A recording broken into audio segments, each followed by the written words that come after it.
There we go. To find Photoshop, it's the icon on your desktop that's PS and it's blue. In our case, we're using Photoshop CS5. They do have a newer version out, but what we're working on is going to be compatible with both the newer version and with older versions. When I launch it, you'll notice that it looks pretty much the same as InDesign. Now, in InDesign, you had a background. Everything was covered up on here. But on the left-hand side, you still got your toolbox. On the right-hand side, you usually have most of your palettes. And at the top, you have your control panel with all the drop-down menus that we'll work from. For today, I'm going to keep it very simple. We're just going to be using one tool and learning about one palette in creating a photograph. If you'll go to today's Moodle page, let's see if I can bring it up. Here it is. We're going to be colorizing this photograph, so make sure you download the Project 1 photo, Jpeg. And I'll hit save. And I believe it's saved to my downloads folder. Brownie points for anyone who can name this lady. She look familiar? I know you've heard of her.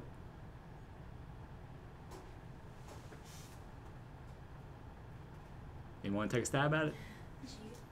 Huh? Judy Garland? Yeah. No, not Judy Garland. It's around her time, though. This is Shirley Temple. It's an older version of Shirley Temple. Okay. Some people get it, some people don't. We're going to colorize this, this photograph for today. Let's see. Grab my notes as well. Make sure I'm covering everything. To open up a photograph in Photoshop, there's a couple of ways you can do it. First of all, I'm going to click on Photoshop. You can always go to File and Open, and it'll bring up a dialog box which will allow you to find wherever you have one saved. In my case, I'm on the desktop, and so there's Project 1 photo. I can hit Open, and there we go. Now it's opened up in Photoshop. I'm going to show you the quick way of doing it. This is kind of the fun, easy way of doing it. Find whatever photograph that you want, the file, and drag it down to the icon. When you release, it'll automatically open up in that program. That's true for a lot of programs that we're going to be using, especially in Photoshop. Like I said, in Photoshop, you can really only edit one picture at a time.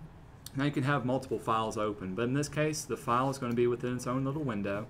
You can see you can minimize it and close it, those sort of things. One important palette that you're going to want to have open is called your Layers palette. By default, it's usually open on the bottom right-hand side. I'm going to click and drag it off just so we can see it, see what we're working with. In Photoshop, you can not only edit one image at a time, you can add multiple layers to an image and be able to edit each individual layer. Again, I'm getting ahead of myself. It's easier to show you than to say this. So what I'm going to do, I'm going to grab my brush tool. Paintbrush tool looks just like this when it's on the right-hand side column towards the top. If you don't see a paintbrush tool, you can always click and hold on any one of these icons, and you can see there's some other kind of associated brushes that are kind of do the same thing, but this is the paintbrush that we're looking for. With this one, when I drag over, you can see my icon now has a big circle around it. This kind of gives me the size of my paintbrush that I'm going to be working with. So if I was to click now and start painting in, you can see I'm colorizing this photograph, but not the way I wanted to do it. So I'm going to undo this. If you ever want to undo something, you can always go to Edit and Undo, and it will step back the last thing that you did. So tell you what, I'm going to make this a little bigger so we can actually see it that I'm working with. Here's how to control the size of your brush that we're going to work with. In your control panel at the very top left-hand side, these are all the controls that allows you to manipulate a brush. And in this case, this drop-down menu will allow you to control the size and the hardness, which is the edge of the brush that you're working with. I'm going to bump it down since it was pretty big. You can see now it's 47 pixels, and I got a very, very small little brush that I'm working with. Now if I was to click and drag, you can see I got a smaller area that I'm covering as I paint through there. Edit and undo. Notice the keyboard shortcut is Command-Z. It's one to keep in mind. The hardness of the brush, I'm going to bump it up to 100%. Now look at the edge of this brush as I paint. What do y'all see that's different from this one versus what I was doing before? The edges are hard. Yeah, the edges are much more crisp that we're working with than the softer edges as before. Command-Z to undo. Alright, so I'm painting with my paintbrush. If you ever need to change a color that you want to paint with, right now I've got kind of this skin color. Notice this bottom swatch. You've got two of them. The top one is called your foreground swatch. The bottom one's called your background color. For what we're going to be using today, just make sure you double click on the foreground color. This will bring up your color picker. And you can choose any color under this rainbow. So if I want to choose blue, first of all choose what hue and saturation, your intensity, then you can choose over here. Let's see, let's go back down to this blue. So when I say OK, now I've got that color loaded up and I can start painting with that color. Another thing to notice that when I paint on this, I'm covering up all of these pixels.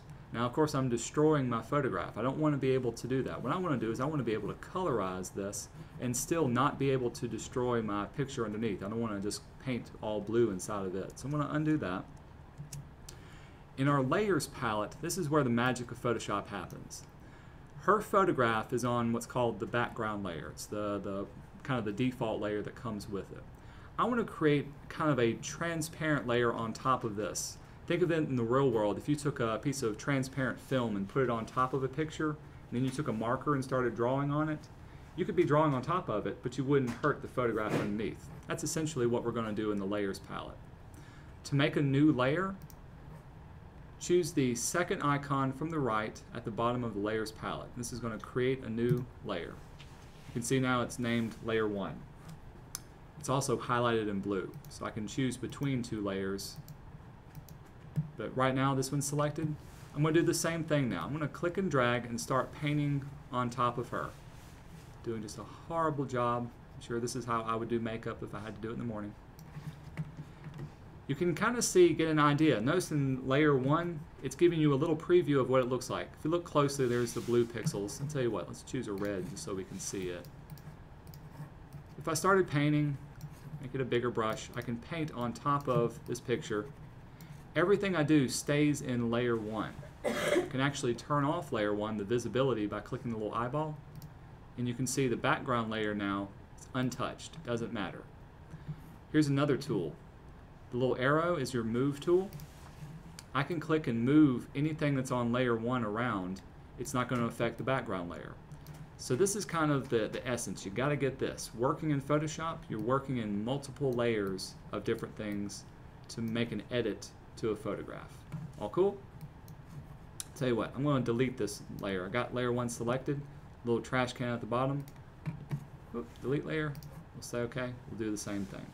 So here's how you can manipulate or colorize a photograph that's black and white. Let's make a new layer.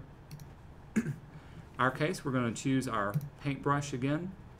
And I'm going to do a skin color first. Let's see. I think in your step-by-step guidelines, I'm telling you to set a size for your brush to be at 100 pixels. So I'm going to open this up again. You can type in a number. I'm pretty close, but I'll do 100. Hit return. So it's going to be about this size. A hardness of 100%. So it's going to be a really hard edge. Another thing to deal with is the opacity. By default, the opacity right here is at 100%. So if I was to paint over her, I'm getting 100% red. I'm going to undo that. If I was to drop it down, say to 50%, it's going to paint 50% opaque on top of her as well. If I've started painting again, I'm backing up and it adds 50% more of that red from there. I'll hit that and undo and back up again as well. So let's choose a particular skin tone color. I'm going to double click on my foreground color. First of all, let me bump this opacity back up to 100%, else this ain't going to work. 100%. To choose the skin tone color, click on your color picker. And I'm giving you an RGB value. To type in these numbers, notice there's a bunch of numbers over here, and whenever I choose another color, these numbers will change. In Photoshop or in any computer editing software, the computer doesn't really recognize color, it recognizes numbers in everything that it does. So colors can be assigned a specific number. In our case, we're going to worry about the RGB value, red, green, and blue. So in this one, the R should be 255, the G 220, and the blue 178. So that's a good neutral skin tone type color. I'll say okay. Again, I'm at 100%. I've got my brush set up. I'm going to go ahead and just paint over her entire upper head for now.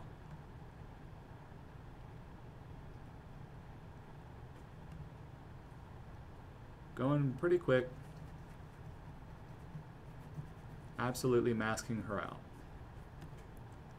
There, did a pretty good job. You can print this off and be done. What do you think? No? Still not good enough. Let me show you another magic trick that Photoshop can do. The pixels that are on layer 1 can actually interact with the pixels that are on layers that are below them. In this case, the background layer. Right now, the layer mode that I'm working in is called normal, and this is found in your layers palette. Under normal circumstances, it just covers up the pixels from one layer to another. I'm going to click the down arrow next to normal, and these are some different options you can choose from. The one I'm going to suggest that you use is going to be the color option. Watch what happens when the color changes. Ah, pretty cool, huh? So now the color that I painted on layer 1 is blending into the colors on the background layer as well. You can play around and see some of the other ones, like let's see, if you choose multiply, it'll get much darker. Let's see, lighten and screen usually lightens them up. Sometimes I don't know what it'll do until I choose it. Overlay kind of gives you that Casper effect. Pen light, ooh, really blows it out. Each one of these would have kind of a different, wow, that's really scary right there, different kind of effect to it. Some of them affect only the dark pixels, some of them only affect light pixels, some of them, in this case, is only going to affect the colorization of it. Now if you want, you can go back in, choose different colors. Let's say I wanted to add kind of a rosy type of effect to her cheeks. I'm going to move my down into the red zone. See, notice that when I choose a new color, I've got my new color here and my old color. I'm going to choose kind of a reddish rouge. We'll say OK. I'm even going to drop down the hardness of my brush. I usually like working in a soft edge brush. This way it'll blend together a lot better. I can even drop my opacity just a little bit. So now if I wanted to add a rosy cheek to her, there we go, blends in very nicely. Notice I'm looking at working with a lower opacity, softer edge brush, so it looks a lot more natural. If I wanted to paint in her lips, let's see, let's get a darker red. Bump up this opacity. Here's a great keyboard shortcut. I don't know if I put it in your notes, but if you want to automatically change the size of your brush, instead of going up here and choosing a size, find the open and close bracket keys. They're located next to the P on your keyboard. If I hit the open bracket key several times, notice the size of my brush is getting smaller. If I hit the close bracket key, it's going to get bigger. So this is a great way to kind of on the fly change up the size of your brush. Let's paint in the red lips there as well. You can see I'm getting over just a little bit. Make a smaller brush to get in those small details. Here's another great tool to know is the zoom tool. How can you get closer and see what you're working with? If you hadn't noticed it, here's a little magnifying glass at the bottom right hand side. You can click and drag and it will zoom in over that area. So now I can grab my brush and really get in and do those details from there. What color eyes does Shirley Temple have? Are they blue? I don't know. I'm going to make them blue. So I'm just going to paint it in blue that way as well. See, all I did was choose blue, and since I'm working on layer 1, it's going to colorize the image that's below there. What I want you guys to do, by the way, if you hit Command 0, jumps back to normal view, is to colorize this entire photograph. Now you don't have to stick with the normal natural colors. I'll tell you what, if you wanted to make her hair dark purple, go for it. Let's make a huge paintbrush. There we go. Paint her hair purple. But I do want you to paint everything that's on this photograph. Her face, her hair, the background, the flower, everything else that's on here should have some sort of colorization to it all over. If you did want to spend time and do a better job, you can spend as much time as you want. This project is going to be due at the end of class. You'll have plenty of time to use it. Let me show you how you can save this file. If you go to File and Save, I'm going to get you to save two different versions of it. First of all, I'm going to save the format is going to be a Photoshop format. In our case, I think I wanted you to call it, let's see, Colorized Picture.psd, Photoshop document.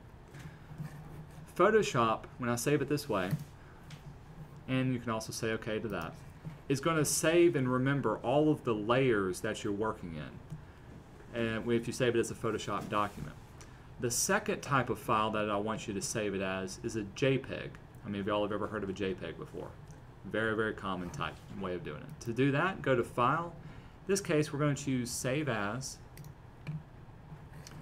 I'm going to keep it the same name, but I'm going to change up the format. In our case, instead of Photoshop, there's JPEG. And I'll hit Save. It's going to ask for some options. For now, I'll just say OK. I'm not going to change anything up. Now, if I go to my desktop, you can see I've got two different documents. I've got the Photoshop and the JPEG document. Here's why I wanted you to do two different files. I'm going to select this file. Let's see how big it is, how many megapixels it takes up. To do that, with it selected, you can hit Command-I for information. That'll bring up the information box about this one. Notice how big this document is, 22 megabytes. That is a huge file. It's going to take up a lot of room, especially if you had to upload it to Moodle. Let's get the information for the JPEG on this one. I've got it selected, Command-I. The JPEG by itself is 2.5 megabytes, much, much smaller. The reason for this, if I was to open up this JPEG now in Photoshop, see, I've got two different documents open. This JPEG only has one layer. If I swapped over to the Photoshop, it has multiple layers, has more information. That's why it's a huge file. And so when I ask you to upload something, we're going to save it as a JPEG and upload the smaller JPEG to work with. All good? What questions do y'all have for me? Y'all are so talkative today. Y'all need to calm down. I know it's Mardi Gras. You give up talking for Lent? Okay. I do want to make you aware of one more thing. Next week, we're going to do a really fun project. It's going to involve us taking pictures outdoors.